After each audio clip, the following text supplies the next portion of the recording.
Am Anfang meiner Planung hatte ich ein Bild vor Augen. Es zeigte eine Eisenbahnstrecke in einer Schlucht, an einem steilen Abhang. Das war ein Ausschnitt aus der Anlage von John Allen, einem der großen Modellbahnpioniere des letzten Jahrhunderts. Für mich war das ein unerreichbarer Traum. Und dennoch versuchte ich, diesen zu realisieren.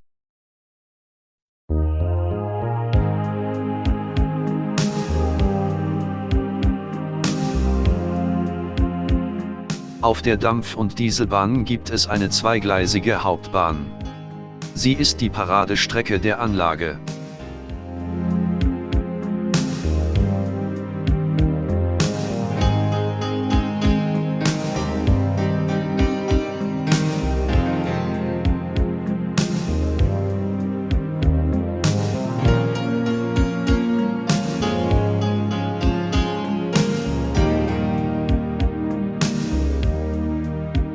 Es gibt auch eine eingleisige Nebenbahn und zwei Bahnhöfe. Der kleine Durchgangsbahnhof heißt Rodach.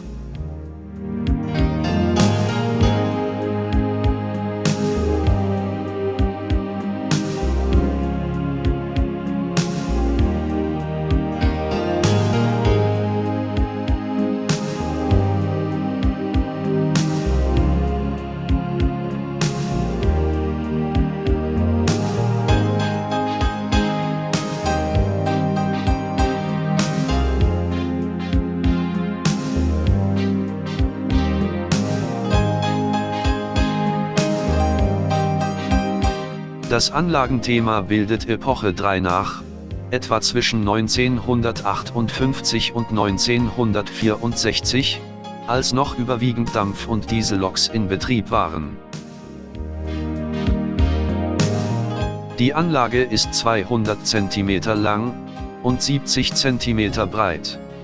Sie ist transportabel und kann bei Bedarf weggestellt werden. Die Baugröße ist Spur Z von Märklin. Der Maßstab beträgt 1:220.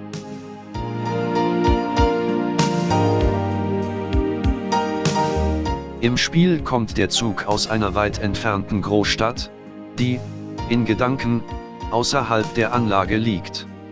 Der sichtbare Teil der Nebenbahn beginnt hier am Tunnel.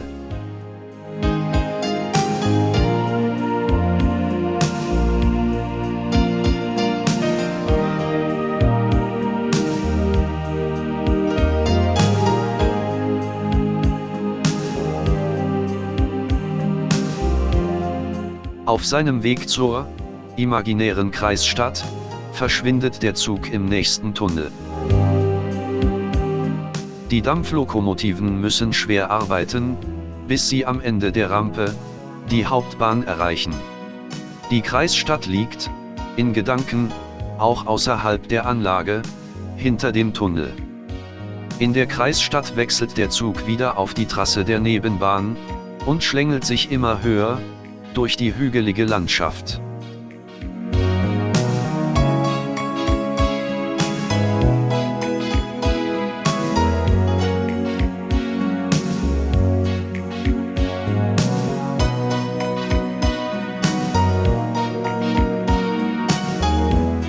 Am hinteren Anlagenrand beginnt das Bahnhofsvorfeld der kleinen Ortschaft Wintersdorf.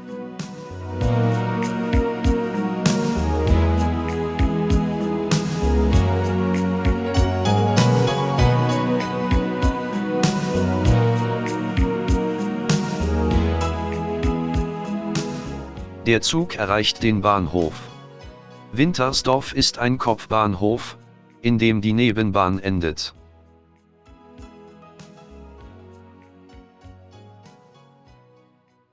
Hier seht ihr den sichtbaren Teil der Schienenwege. Mit der Planung hatte ich im Jahr 1990 begonnen. Die Züge dürften auf gar keinen Fall sinnlos im Kreis herumfahren.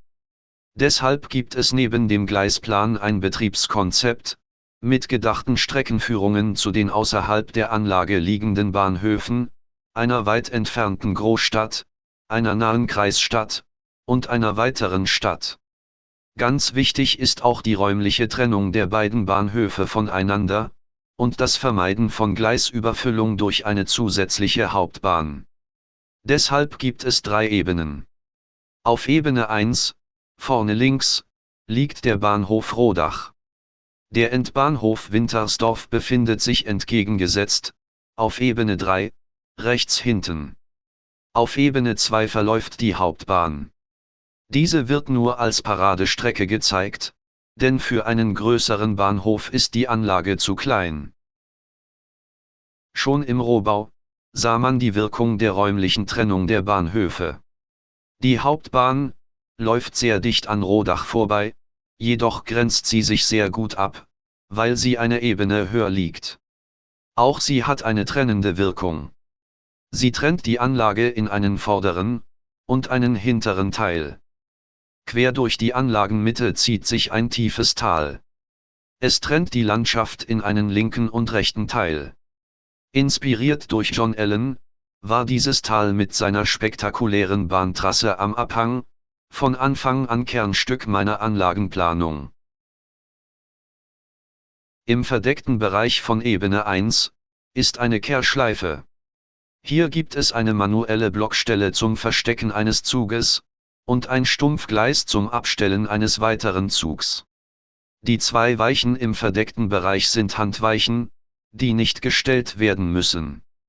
Alle Blockstellen und Bahnsteiggleise der Anlage sind so ausgelegt, dass Züge mit bis zu 6 langen D-Zugwagen halten können. Die Nebenbahn verläuft etwas schräg, im Winkel von 2 Grad zur vorderen Anlagenkante. Das wurde bewusst so geplant, um der Gleisgeometrie die Starrheit zu nehmen. Die Hauptbahn auf Ebene 2 ist als Hundeknochen ausgelegt. Gesteuert durch 5 Blockstellen können auf ihr bis zu 4 Züge automatisch verkehren. 2 Blockstellen sind in der verdeckten linken Schleife, und 2 weitere in der verdeckten rechten Schleife. Eine zusätzliche Blockstelle befindet sich im sichtbaren Bereich. Sehr interessanter Zugverkehr ist möglich. Züge der Nebenbahn können die Hauptbahn kreuzen, oder auf ihr verweilen, und ein paar Runden drehen. Die doppelgleisige Strecke verläuft in einem leichten Bogen.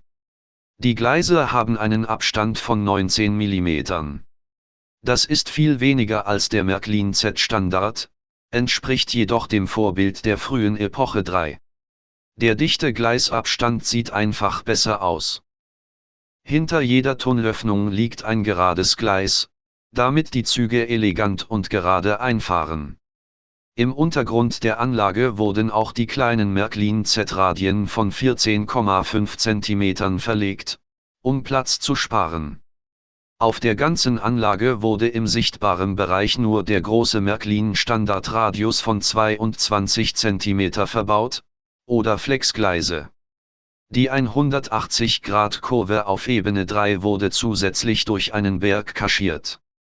Für Modellbahnzüge mit langen D-Zugwagen ist die kurvenreiche Strecke gerade noch akzeptabel. Wir drücken ein Auge zu. Märklin Z-Lokomotiven haben standardmäßig keine Haftreifen. Deshalb müssen lange Steigungen von einer Ebene zur anderen eingeplant werden. Auf meiner Anlage können die Loks bis zu 6 D-Zugwagen die Rampen emporziehen. Die Steigungen betragen maximal 2%. Der Kopfbahnhof Wintersdorf liegt in einem leichten Bogen. Er hat ein Bahnhofsvorfeld und ein kleines BW. Sehr interessant wirken die Gütergleise, die hinter dem Bahnhofsgebäude entlanglaufen.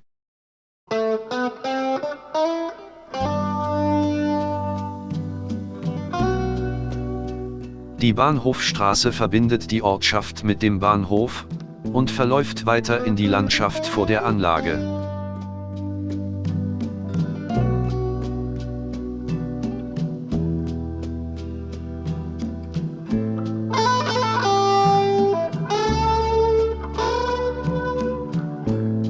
Das BW ist noch nicht ganz fertiggestellt.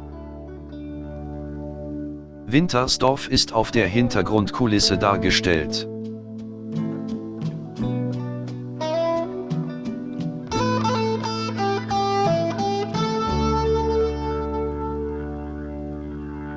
Von der Ortschaft gibt es auf der Anlage nur wenige Häuser, die entlang der Wintersdorfer Landstraße angesiedelt sind. Das wurde bewusst so gemacht, damit viel Landschaft zwischen Wintersdorf und Rodach passt. Die Gebäude beschränken sich auf die Bahnhofsanlagen und die angeschlossene Industrie. Die beiden Straßen kommen aus der Ortschaft. Die obere ist die Bahnhofsstraße.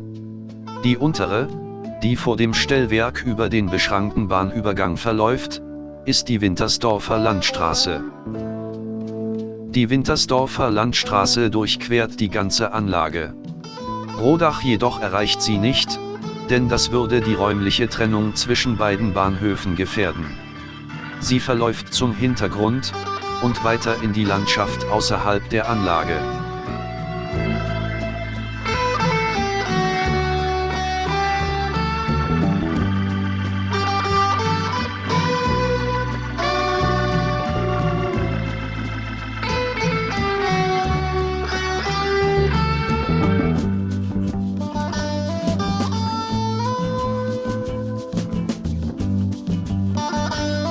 Der Bahnhof Rodach liegt sehr dicht an der Hauptbahn.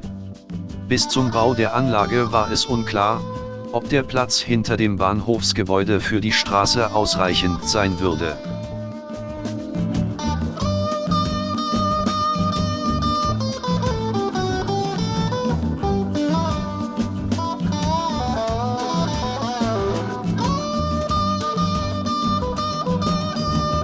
Von Rodach stehen nur das Bahnhofsgebäude, ein Stellwerk und eine Fabrik auf der Anlage.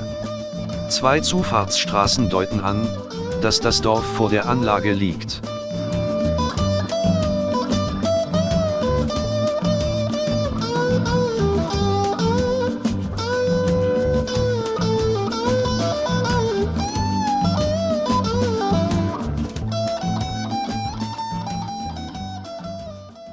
Während die Züge auf der Paradestrecke ihre Runden drehen, wird im Kopfbahnhof rangiert.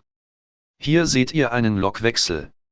Dieses in Spurweite Z zu verwirklichen, ging nur mit Tenderstromabnahme und Titantrafos.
Der Nahverkehrszug hat eine lange Fahrt vor sich.